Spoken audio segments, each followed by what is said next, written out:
कि या रसूलल्लाह, जन्नत के दरख्त शजरा तूबा का फल अल्लाह ने भेजा है, आप ये फल तनामुल कर लीजिए। जिब्रील, ये शजरा तूबा क्या है? अगर नबी ने सवाल ना किया होता तो रिवायत कैसे बनती, और रिवायत ना बनती तो आज बयान कैसे होती? इसलिए नहीं पूछ रहे कि पता नहीं है, इसलिए पूछ रहे कि हमें पता हो जाए। फरमाया जिब्रील, ये शजरा तूबा क्या है?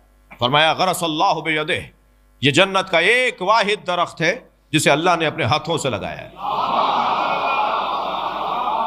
और जन्नत की सारी नहरें इसी दरख्त से निकलती हैं। दूध की नहर इसी से निकलती है, शहद की नहर इसी से निकलती है, शराब तहूरा की नहर इसी से निकलती है, आब जुलाल की नहर इसी से निकलती है। पूरे जन्नत को सैराब करने वाली नहरें वो इसी दरख्त से निकलती हैं, अल्लाह ने अपने हाथों से लगाया है। और इस दरख्त में एक ही फल निकला है जिसे फातिमा कहा जाता है।